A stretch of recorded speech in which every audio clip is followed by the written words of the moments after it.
new here, my name is Laura. I live on a 48-foot narrowboat called May Moon. I am a kitchen witch. I bring you videos about bringing the wisdom and the folklore of the ancient ways into modern living, about paganism, ritual recipes, and how to sew a little bit of magic into your everyday. In this video, I want to show you my morning rituals. I say morning rituals instead of morning routine generally because I don't always do things in a regimented order. It depends what the weather's doing. It depends how I feel, and that's why I use rituals instead of habits. I want these rituals to be adaptable. They aren't rules, they're just simple guidelines. And there's a few things that I aspire to do every single day in order to ground myself, center myself, and make the most of my morning, because I really am a morning person. My day goes however I start it, so I have to be on it. I have to try and make sure that I have a really good and energized morning. Otherwise, the rest of my day is going to be a write-off. And that means that the first thing that I have to do every single day is get outside.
So lovely that there was a break in the rain there just for me to go outside and put my feet on the grass. So the good thing about taking your bins out almost daily is that it forces you to get out. Even when you want to stay wrapped up and cozy in your bed, you can't. You have to take the bins out. You have to go and get coal. You have to go and get kindling. Maybe if you're really organised, you actually can stay in your bed. Maybe it's just me because I'm very unorganised, so often there's something I've forgotten and I have to go and do. In a sense, I think that works in my favour, because if I don't get up straight away, make my bed, get ready for the day, then I tend to have a lethargic day. My day definitely goes how I start it. I have to be on it. I have to be awake and alive in the morning. The good thing is I'm a morning person, so it's usually not that hard. Just when it's really cold and I want to stay in bed or I haven't slept very well. Usually it is when it's wind and rain that I haven't slept very well. For years I have struggled to sleep when it rains on the boat, and I really want to find a solution to that. I think it just stopped when I said that. Maybe that's the solution. Maybe I should have just asked this whole time. So one of the things that I saw on my way back to the boat on my short little walk, where I get to look at the expanse of the sky, see what the weather's doing, see how the temperature is, and just feel the earth on my feet and the air on my skin, which just really grounds me and centers me for the day. But one of the things that I saw is something that I have a little ritual with. Every time I see a flock of birds flying overhead, I always have to think to myself, and this is going to sound silly, and I realise it sounds silly, but it works for me, and it's an example of how rituals, rather than habits, are reactive to the world around you. They're not always self-initiated. This is the birds or the universe or whatever initiating with me to have this thought, and I do find that it tends to happen more when I need it. So every time I see the birds fly overhead, I have to think to myself, it is a gift. Life is a gift. And I'm not saying that in a necessarily twee and sentimental way. I just repeat those words to myself. I say them in like a silly nature to myself, but it is true. It is a gift. I've done it for years now. Every time I see birds flying overhead in a flock, I always have to repeat that to myself. It does kind of remind me that, you know, life is a gift and it's there to be enjoyed, and we should try and make the best of it if we can. Anyway, it is time now for my morning coffee.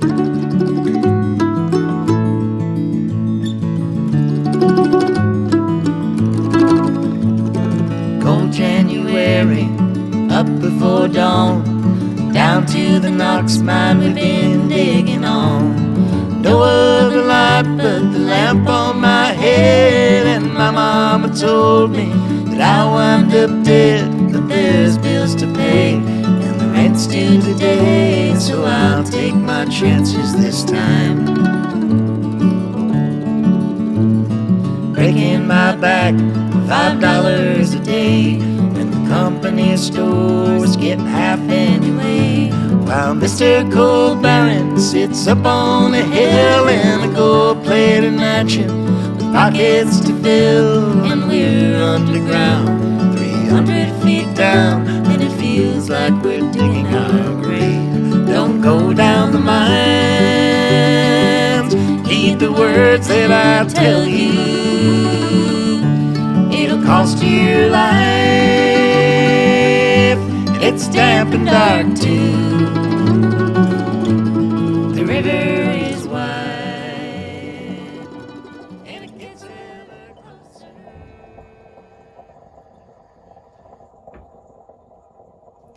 Generally, my morning coffee is different every single day. So what we have in here today is cardamom syrup. And again, I've mentioned that I will do a whole video on how to make coffee syrups and what lots of different coffee syrups mean. But I do have a good reason why I have to keep that secret for now. I promise later in the year, I will get to it. This particular coffee has cardamom for love. And because I make iced coffees, sometimes I'll freeze things into the ice so that I can, you know, choose another element to my coffee through ice rather than through syrup. So this one has been made into an iced coffee with rose water and rosebud ice cubes. And they're even in a rose shape. And again, roses are for love, or particularly for self-love. I think most of us need a bit of extra love at this time of year, especially self-love. As I've mentioned in my previous 2 videos, you know, it's January, it's a difficult time of year. There's a lot of pressure around people to change themselves or to hit their goals and all of these different things. Although I want that for myself, I want to take a large dose of self-love along with it. I think half the way that we get things done is not by the doing, but by the being. I think it's less about what you do and more about who you are as a person.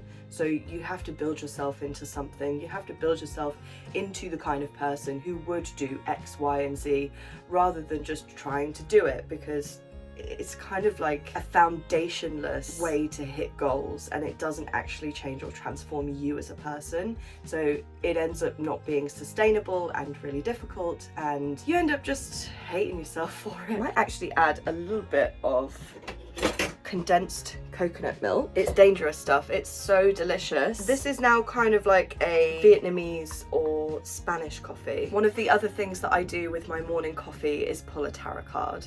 This is something that I just started doing when I was learning tarot, not so much pulling a card for myself, but so that I could learn what the card meant and hopefully it would stay in my memory. It often doesn't. I've now learnt the structure of how the cards work, which helps me to remember the meaning of the cards, but it still doesn't always work. There's 78 of them, it's a lot to remember. But now I pull a card just to see what my day holds. You have to think of it on a very microcosm level, because obviously if you're pulling a card every single day, you can't expect to be getting these huge revelations every single day. And I've spoken about this before. Again, I will expand in a larger video. I don't actually think that tarot cards are necessarily fortune telling for me. They're just telling me how I feel about certain things. And I'll be honest, that is another reason why I wanted an extra bit of self-love in my coffee today. I'm feeling very, very nervous about the Kickstarter that I put up last week. If you watched last week's video, The Lemon, that video was sponsored by myself. I wanted to promote a Kickstarter that I had just launched for the Witchy Kitchen tarot deck. This tarot deck is more than just a deck. It is also a recipe collection. I'm hand illustrating every single one of the 78 cards, and I'm corresponding that with an ingredient and a recipe based on the folklore and the magical properties of the flower, fruit, spice, vegetable, whatever it might be. I'm telling both the story of the card through the recipe, and I'm exploring the magical properties of what's in the recipe via the card and how they intersect.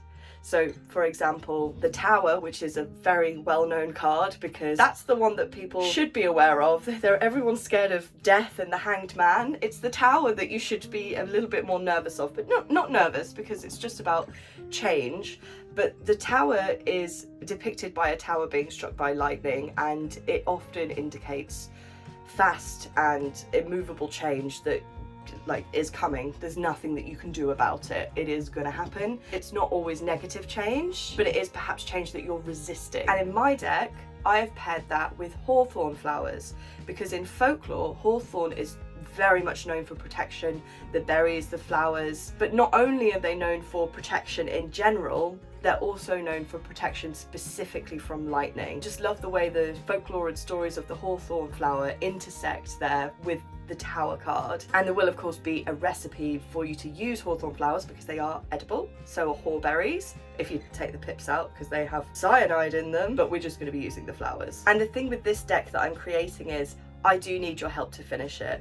It's such a huge project that involves so much research, recipe development, illustration, organisation, you name it. I'm doing everything. I'm a completely one-man band. It's a challenge, but it is going to work. I've already put a lot of work towards it, but I do need funding in order to complete it. The fact that we're already so far along towards that goal in just, 4 or 5 days is just blowing my mind. And Kickstarter themselves actually sent me an email this morning to say that they've chosen my project as one of their innovative projects or projects that they love, and I was like, wow, that's nice. I'm also intending that the deck itself be risograph printed, which is an absolutely beautiful style of printing. So yeah, if you would like to support me, if you would like to see this deck be made, if you would like to have a deck yourself, I've left the link to the Kickstarter down below.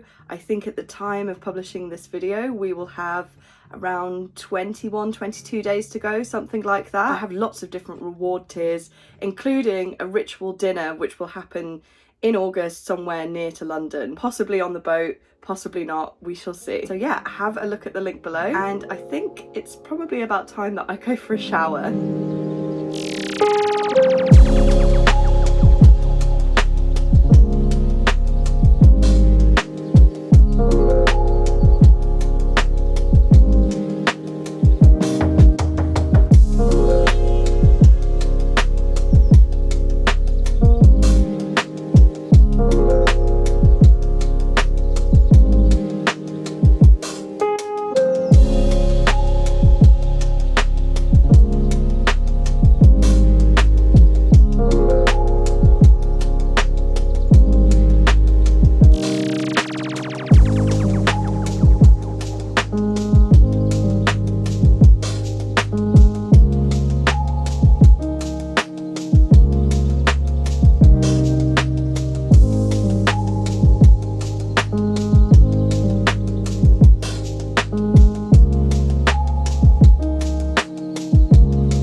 So that's a coffee scrub that I use, and that's why I save my coffee grounds. The only problem with it is how messy it makes my sink, but it's so lovely for my skin. It's only a couple of ingredients. Next week I'm going to show you some of my beauty rituals and my homemade beauty products. Might look a bit scary when you first put that toothpaste on, but it really works. You can't use that every day though, so again, I will show you next week how to make that and how to use it. It is now coming up to 9:30, so it's definitely time for me to start work.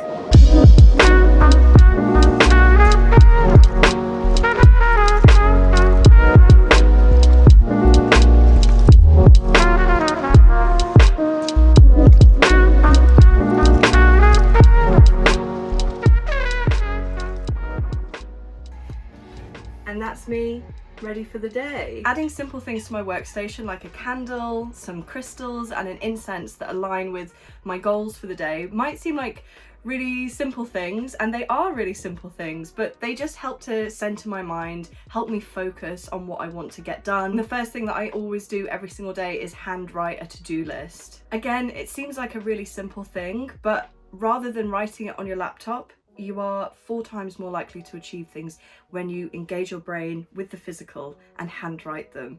Might sound silly, but the facts are there to back it up. It really does work. Things like lighting a fire first thing in the morning is probably not something that you're going to be doing, but you can take the lessons from it. I have to get up in the morning, otherwise I'm going to be cold, so I have to jump into action straight away. So maybe don't set the heating to come on in the morning. Allow yourself to get cold, allow yourself to be roused from bed by being chilly. Perhaps reward yourself by putting the heating on after you've done a task or left the house or put your feet on the earth first thing. Indulge in a day candle. They're not just for special occasions, they're not just for elaborate rituals and spells. Having a candle on or incense on all of the time can help you focus and bring your senses into the physical, into the here and now. When you're making your breakfast, think about what you're putting in there. Stir with intention, eat with intention, write a to-do list. Make your space as beautiful as possible first thing so that you can enjoy it for the entirety of the day. And practice the art of noticing. Every time you see the flock of birds, I want you to think, it is a gift. You can say anything to yourself. You will be surprised how often you notice that flock of birds from now on. Or choose something else. A lot of people will salute a magpie or think of a lost one when they see a robin. We already have these rituals in our culture, but we can add as many as we like that are personal to us. So I hope that a few of the principles in this video are useful to you. Please add your own in the comments. Let me know what you do as part of your morning rituals. And lastly, a huge thank you to everyone who has checked out the Kickstarter of the Witchy Kitchen tarot deck and recipe collection, everyone who's shared it, everyone who's pledged.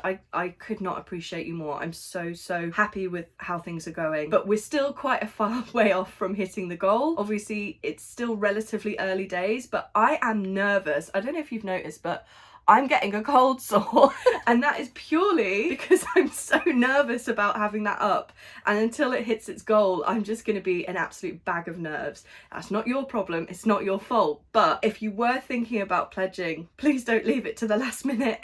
I am feeling confident that we are going to hit the goal and that it will come to fruition, and I cannot wait to complete it and for everyone to receive it in its entirety, in its beautiful packaging and printing, and yeah, it's going to be absolutely amazing. So if you are interested in finding out more about that, please click on the link below. Again, I appreciate everyone who even just looks at it. Honestly, I do. So thank you again for watching one of my videos. I've been putting so much effort into my YouTube over the last few weeks. In 2025, it's the main space that I want to build our community. And if you appreciate my work and you appreciate what I do here, I would love it if you shared it with your communities or anyone that you think would be interested. So thank you again and have an amazing week.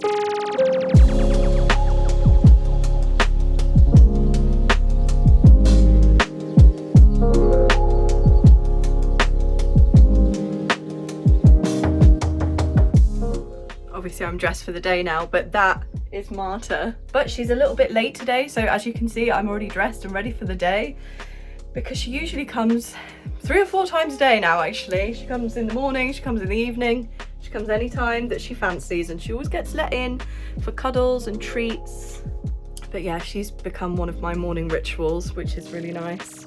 Marta belongs to my next door neighbour Tyler, and if you're getting the luxury version of the Witchy Kitchen tarot deck, it's Tyler that's going to be making all of the hand-sewn bags. She's a very talented upholsterer, woodworker, furniture restoration person, you name it, she does everything. But yeah, it's going to be Marta and Tyler who make those bags.